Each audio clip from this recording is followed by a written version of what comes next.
Hello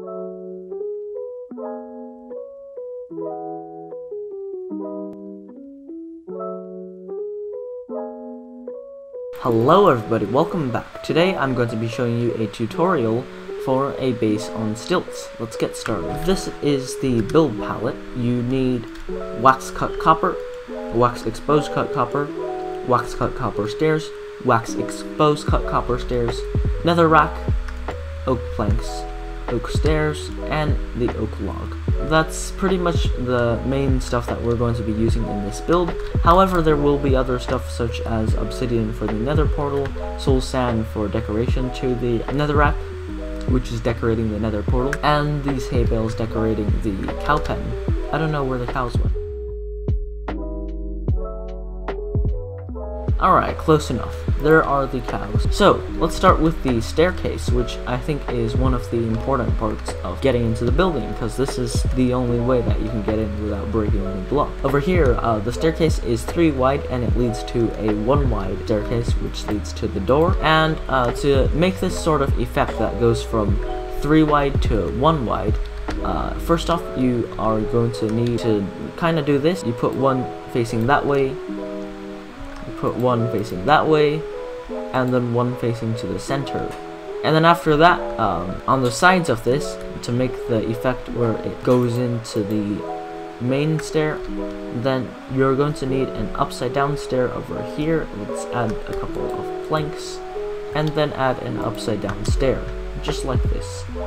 And then at the back, if you have wood, then this does not look too bad. As you can see, it looks pretty decent.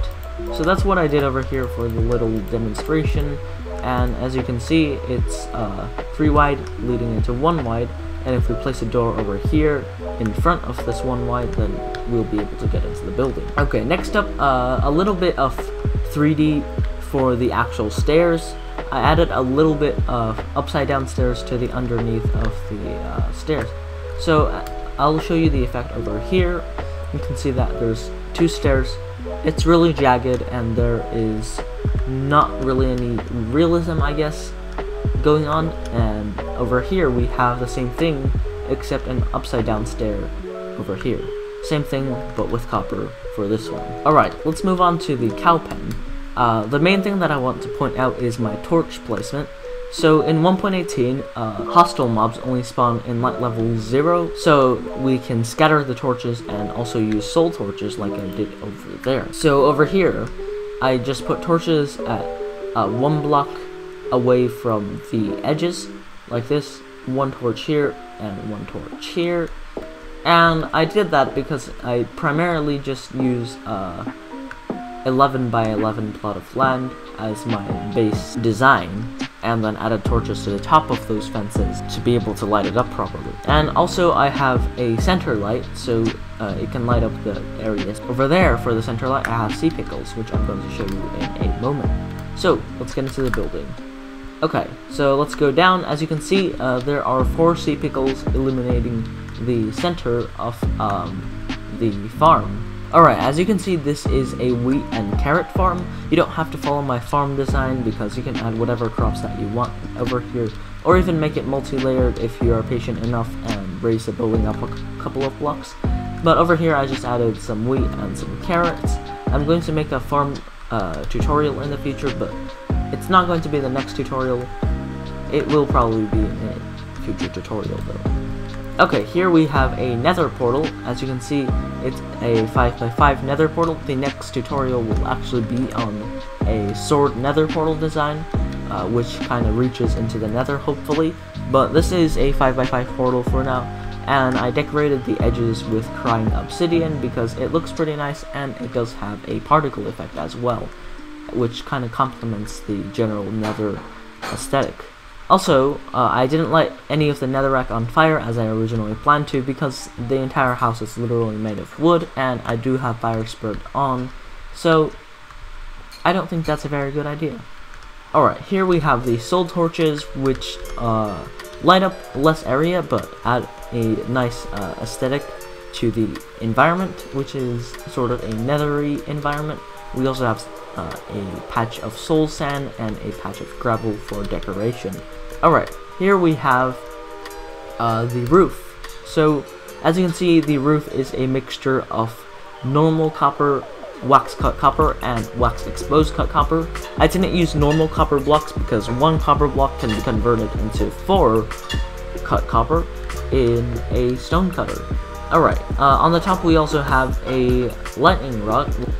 Okay, so for the roof arch, I kind of did a sort of natural transition. So over here we have 3 blocks, and then you go out 1 block, then up 2, then 1 block, then up 1.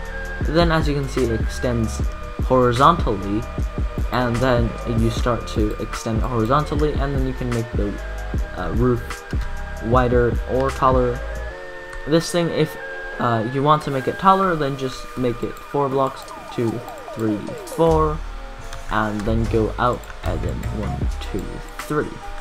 Then, like this, you can make the roof even taller to however you like. Okay, now we have the windows. I have 2 major designs for the windows. First one being this eye-looking one, and the second one being the flat one.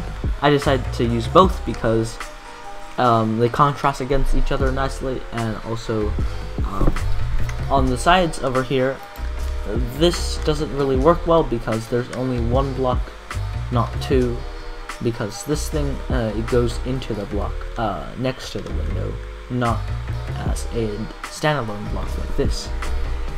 Okay, so I sort of made a balcony-like window.